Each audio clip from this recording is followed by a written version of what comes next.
Hey everyone, this is Frugal Panda here with just a ride around the St Vrain, Colorado State Park. This is a state park out here in lovely Colorado. It is located along I-25. It's in between Denver and Colorado. I recorded this over 2 days. You'll see one of my other videos. I talked about how I forgot my GoPro, so I was pretty mad about it. So I couldn't mount my GoPro, but then I started thinking I can at least get some video footage with my iPhone. So this was recorded on my iPhone, and like I said, over a 2 day period in this state park. The whole goal and purpose of this actual trip was I got a new old 2014 Flagstaff hard-sided pop-up camper. And so I wanted to test it out. And I had been working so much, and I've had it for 3 weeks and just hadn't had time to take it out. Now I'm starting to have the time now. So this was only a 1 day trip, but it was recorded over 2 days, and it was drizzly the first day, but no complaints on my end. It was still a great time. So I just rode around checking out the actual state park. It's fairly large. There is some road noise depending where you're at with the highway, being such in such close proximity. But beyond that, it was still a great place. Campground was really clean. There's lots and lots of ponds. There's an old name they used to call this, I believe, Barber Ponds.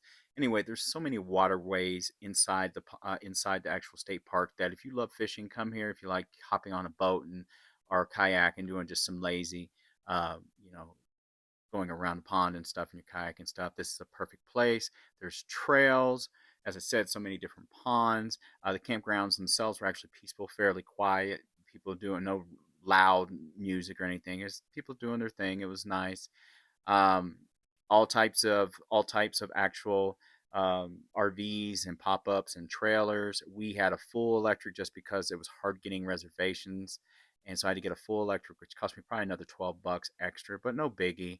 They have a dump station here, and you'll see I did a video on the Segway. I'm be pumping out a couple of videos pretty fast. I have a big trip planned to Washington State, road trip going.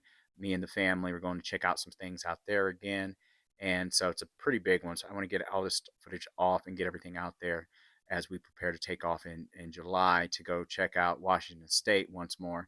I go there. I went there a couple of times. You see in my videos, and I love Washington State. I love the Pacific Northwest. Anyway, I love Denver. I love Colorado too. This is a great state park here for novices, people with experience. If you just want to test out going camping, but not be way out in the wilderness, is probably the perfect place for you. You can check out everything and not be too far off the highway. As I said in another video, it's right off of I-25. So if you're coming into town to visit and explore Colorado, this is one of those campgrounds is great because you can literally come here, and if you got an RV or whatever, park here, pay I can't remember what it is, $32 or so, 32 $36 a day, um, to have full electric hookups and have a place to stay in comparison to paying $100 for a hotel. So I know you don't get as good a gas mileage with an RV or with or towing, but you're saving way more just from not having to pay for a hotel, and you're right off the highway, so you can travel all up and down the highway and come back and have creature comforts of water and all that good stuff.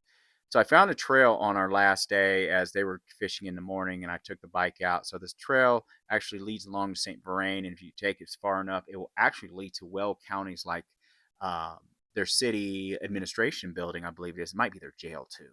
There might be a jail there. Weld County, a lot of Colorado, not necessarily huge populations in the outer areas, but there's a lot of land, if you know what I mean, like large counties in land, small in populations. Anyway, it was a cool ride. I enjoyed riding through here. I took it for so long, and it didn't take that long because I'm on the Rad Mini, so I'm going about 20 miles an hour. There wasn't hardly anybody on the trail either, and it was all paved the whole way. So any type of disabilities or you don't want to get on dirt, no problems. You can walk this. I saw people I did see, younger, older, middle age, uh, um, older people, no issues. The views were stunning. You can see every once in a while, depending where you're at, you'd see the highway right there, which is a trip to see cars zipping along the highway. But you're not going to get any complaints out of me. I was testing out my Flagstaff, and I'm satisfied. And I also worked out some kinks and realized some certain equipment that I was missing. I was glad I figured this out before I did a major trip and got out there and like, oh, I don't have my water hose, or oh, I don't have my gray water hose and stuff like that. That's just an example of stuff I actually had missing.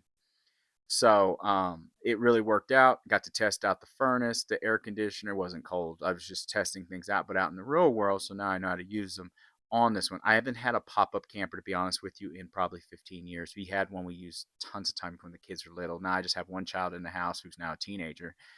And so it's been a long time since I've towed anything and all that good stuff.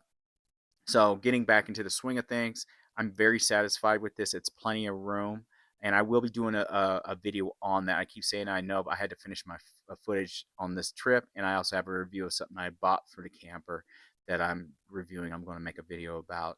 But these right here, these videos right here, just to tell you about the state parks and how the Rad Power products do. And the Rad Power products are great. I have no complaints about them. I just wish they were a little cheaper. I think when you start getting the range that they're wanting on some of their stuff, there's plenty of other bikes that you pay a few $100s more that are better quality than this bike. Or you can pay a few $100s less and get a cheaper bike. The Electric XP are decent bikes too. The Rad Mini is a Rad Power products are a better bike, but they need to bring the price down some. I'm sorry, they're charging more for the Rad Mini than they charge for the Rad Expand than they charge for the Rad Mini, which came with shocks and was a better deal. But that's neither here nor there. I don't know how long I'll have this bike. I'll probably ultimately get rid of this by into summer, maybe hold it until the next summer and get another e-bike. It's just time. No issues with this bike.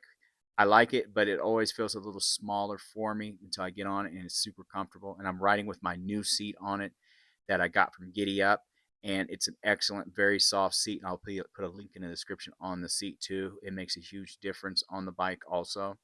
But when I say I'm getting rid of it, I don't know if I'll get another Rad Power product. And it's not that I'm dissatisfied with them.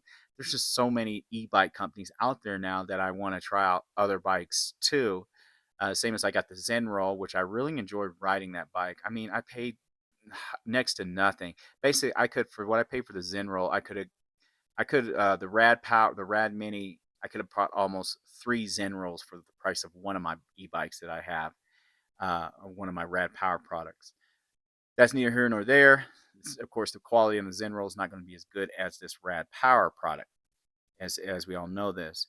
I didn't bring the charger for this, to be honest with you, and it lasted both days. Still had charge left, plenty of charge at the last day. We rode all over. My spouse rode it on the first day. I rode it some on the first day. I rode it quite a bit on this trail and everything. All the way, as you can see right here, to Civilization. Still had plenty of battery. One thing about Rad Power products, they don't disappoint. They always have decent battery range. So that's not a big deal. As you can see right there, how many miles I got on it. It's been babied. That's the good thing. It's like my vehicles. We usually always have 3 or 4 vehicles, so we're switching them out. So none of our cars really take a heavy beating, and they never have a ton of miles on them because we switch them up. It's the same theory with my e-bikes. Most of my e-bikes, except for my electric XP, that old raggedy, clunky bike that I had, I actually really enjoyed that bike and rode the heck out of it. As you can see, I made it so far that I was like, let me ride through this apartment complex and check it out. What's it look like out here in Weld County? And that's all I did. I rode through here, turned around, and headed back down the trail. And you can check out as 12 p.m. Check in is 1 p.m. at that state park. So when to get back, they went fishing while I was doing this. And so we got back and packed up and we left. It was a good decision. The Rad Power, the Zenroll, even the Electric X Premium, all of them have gotten a lot of good use over these last few months as I've really decided to take a lot of them with me to actually go camping and things like that. So that was definitely something I'm really glad I did. And these e-bikes are great on campgrounds. So I understand why people like to use them for riding around campgrounds and stuff. Plus, you get a little exercise. I don't know how much I rode that day, but those 2 days, probably 20 some miles in between us all, maybe 30 miles between us all. And like I said, I forgot to bring my charger. I really didn't. I just didn't feel like bringing it. And I had full electrical hookup, so I could have plugged in the Rad Power product and had no issues in recharging it. But that's neither here nor there. I recommend St Vrain State Park if you're in Colorado. I recommend it if if you're on a budget and you want to check out Denver, you want to check out Longmont, you want to check out Boulder, you want to check out anything in between up to Fort Collins, whatever, and be able to get there fairly quickly. I do recommend checking it out. You'll save a lot of money. Anyway, this is Frugal Panda. Thanks for watching, everyone. Get out there, have some fun. Links are in the description. Thanks for watching. Have a good day, everyone.